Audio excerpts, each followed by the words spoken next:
Friends remind us of what we can do.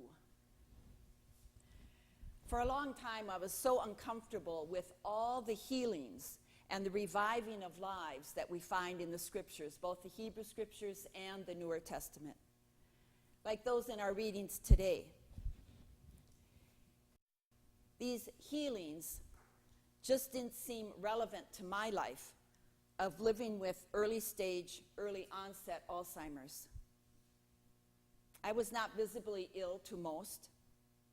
I was not a widow about to have no food or money. And the theology that was invoked invoked with these healings seemed to be so individualistic. If you only believe strong enough, you may have an individual miracle. At least that's what I was hearing from these multitude of healing stories. But now, for me, today's readings are words of blessing and of community making, about true friends, the true friend of Elijah and of Jesus. Friends who crossed all kinds of geographic barriers and gender norms and stigmas to connect with a person in trouble. These friends called to people on the margin, invited them to stand up, and invited them to re-enter the community, even back to a community that had already given up on them. We all know that at the time of Jesus and of Elijah, any disease or disability that was visible carried great stigma. Disease or disability separated one from community. You were to be avoided, to be ostracized, with no identity, no purpose left in living. You had nothing to offer the community. That's still what we think a lot about people with mental illness, or people with depression, or people with Alzheimer's, or other dementias. Most of us, even when we know better, still tend to avoid talking with people and relating with people in those situations. We don't know what to say.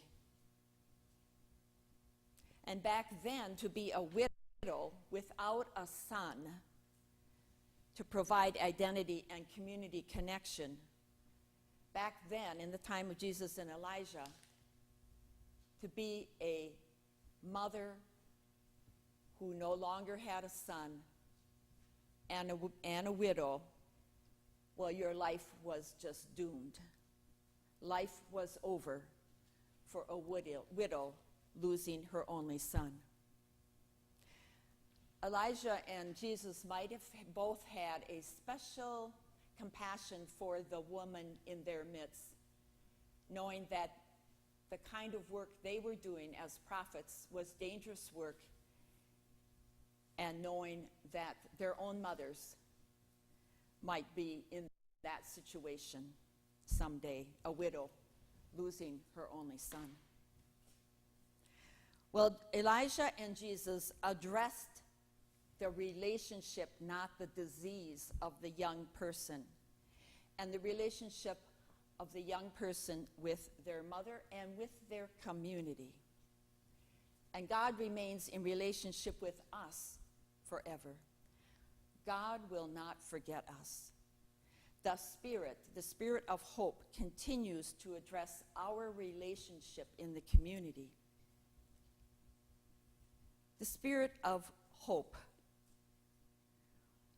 worked through a young woman, well, actually she was about my age, who patiently taught several of us women to use a digital camera back in 2006.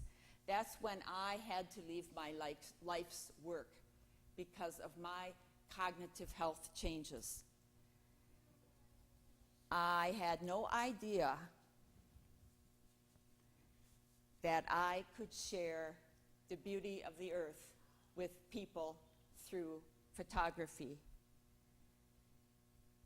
The Spirit of hope worked through my friend, a true friend, who taught me and reminded me of what I could still do, and even that I could learn something new.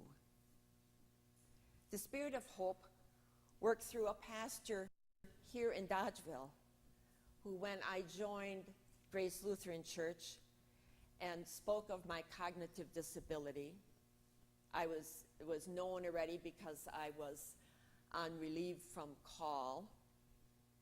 He offered to visit me at my home. I had always been the pastor who visited people.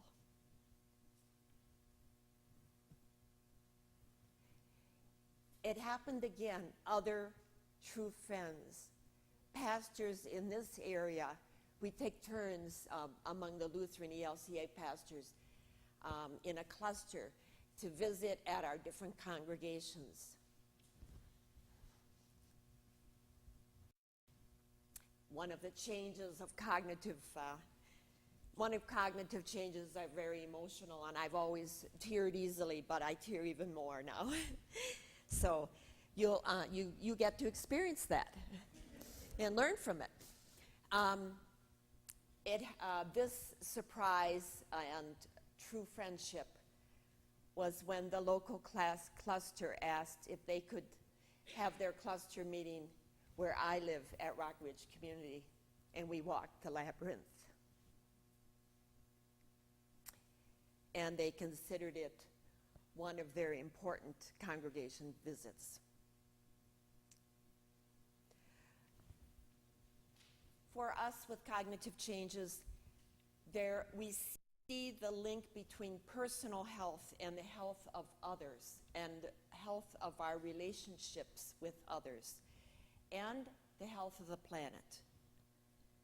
Climate change and chemical overload are not just a curiosity for us.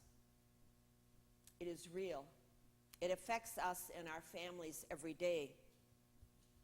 We may be like the canaries in the coal mine, where MSG or nitrates affect us sooner and maybe more clearly, and it may be different for any of us. We know we can't afford to collapse in that poisonous air, and we can't afford to lose hope about our earth becoming more healthy. I had learned many years ago the power of hope. It was largely through the women of El Salvador, and then of Palestine, and then more recently the mothers in this country who have lost a child to gun violence. All of these women had great hope. They won't give up. They're not taking no for an answer.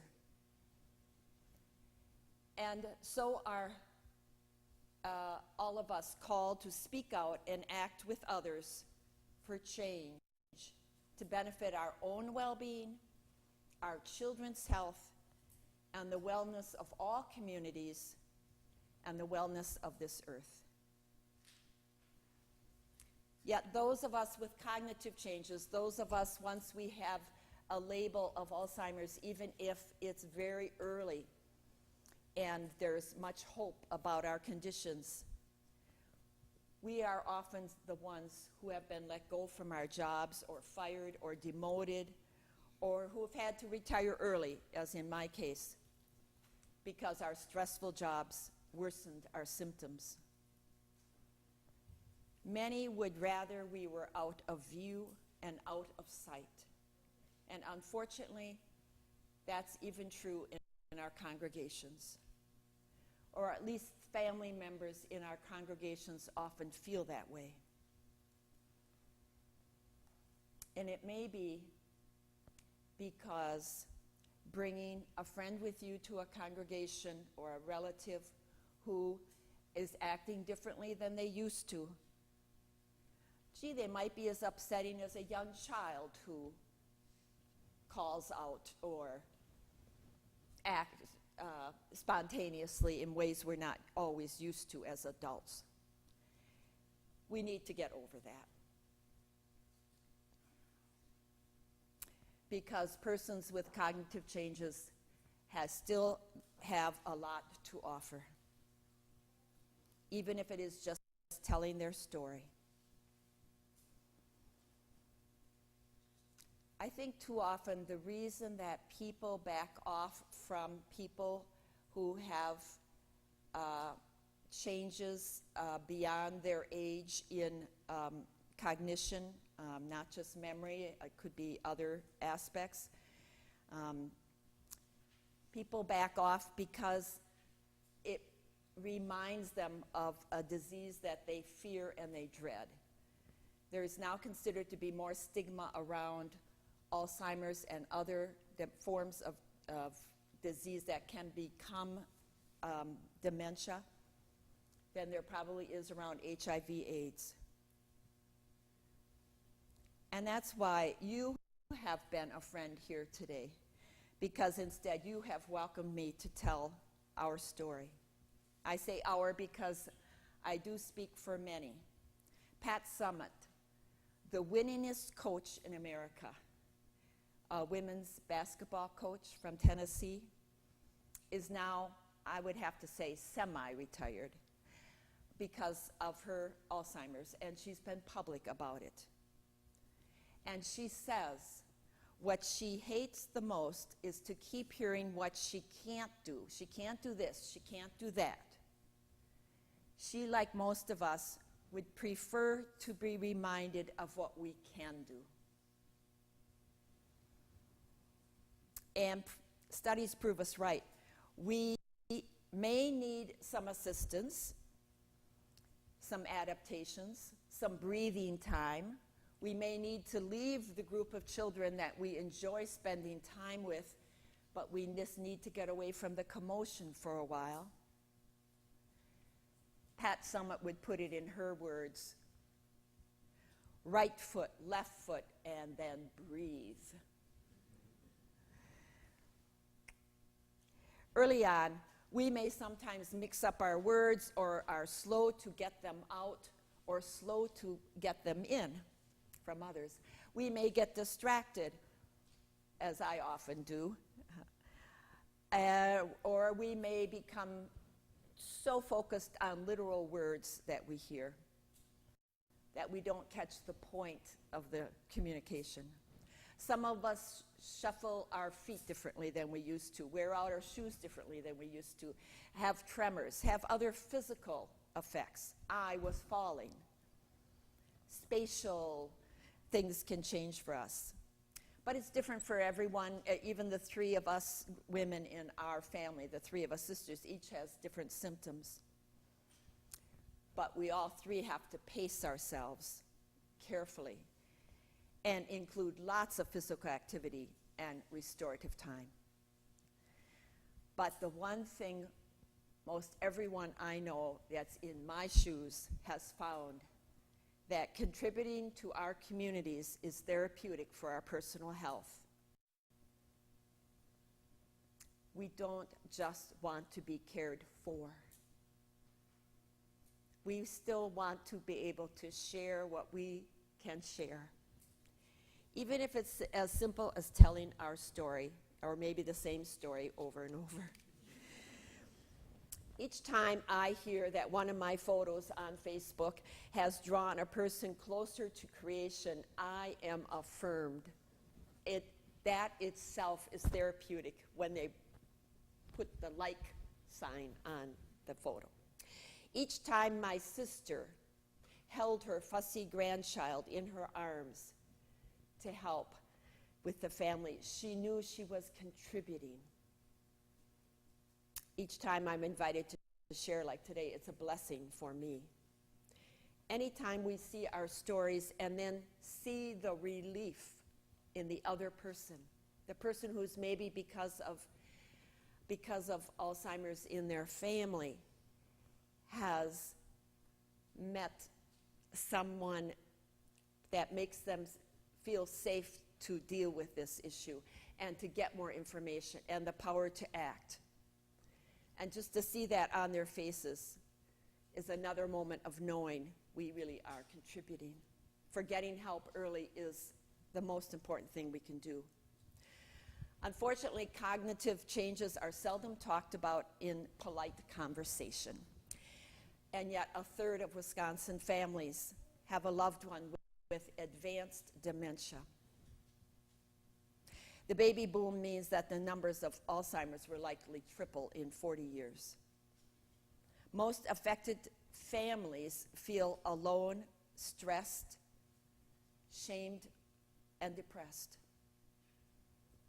Many of those in the process of diagnosis just withdraw from the activities they once enjoyed. A study showed 26% of caregivers interviewed had contemplated suicide. This is the caregivers. They contemplated suicide more than once in the previous year, and yet for most of them, they had never told anyone other than that interviewer. And maybe because families, congregations, social service personnel are seldom trained in the best practices of engaging persons with early cognitive changes, much less later cognitive changes. Madison's Dan Smith, former TV anchor, is producing a 15-minute documentary, The Hope of Alzheimer's, an Activist's Journey. It will be shown on Channel 3 of Madison by this fall. It will become a major tool of raising awareness as it is shown and reshown in congregational and community settings. Probably it'll be shown right here in the Dodge Theater, and with small group discussions in congregations beforehand and continuing afterwards.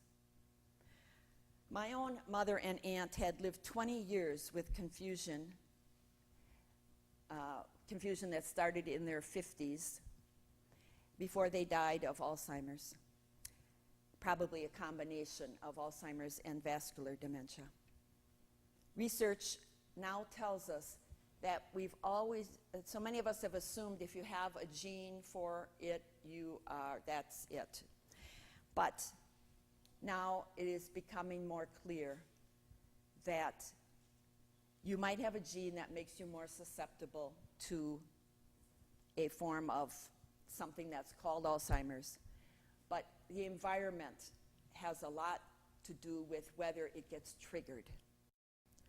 The water we drank, the DDT that was sprayed on the fields near us, near Appleton, the PCBs from the nearby paper mills, the trauma of being a woman in a man's world. Probably all these things had effects on my mother and my aunt.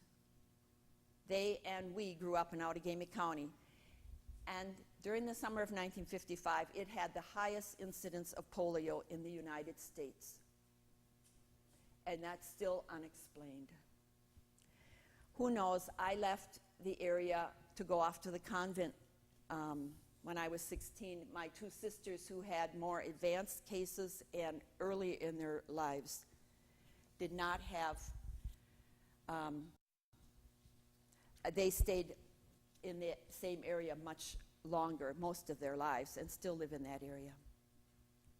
So we don't know exactly what combinations of hazards affected our family, but we do know that we are living in a world whose future unfortunately is controlled by more and more by a very few people, owners of very large corporations who are most concerned with their own short-term profit. And some of them seem to be willing to destroy the earth and our communities for their greed.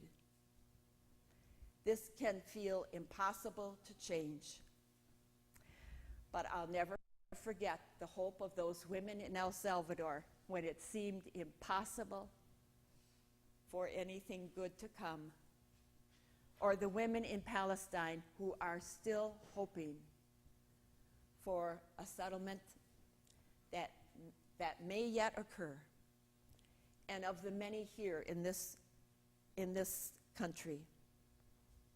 They continue to make the impossible the probable, and to make the probable happen.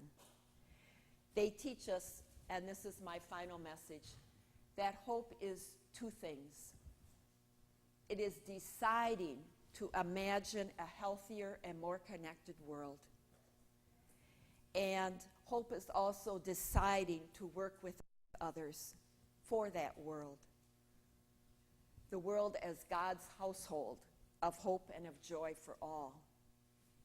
And friends like Elijah and Jesus and the photographer who taught me to use a camera, and yes, all of you here, you remind us, we remind each other what we really can do together as one bread, as one body, together spinning threads of justice and peace, as we will sing as our service goes on.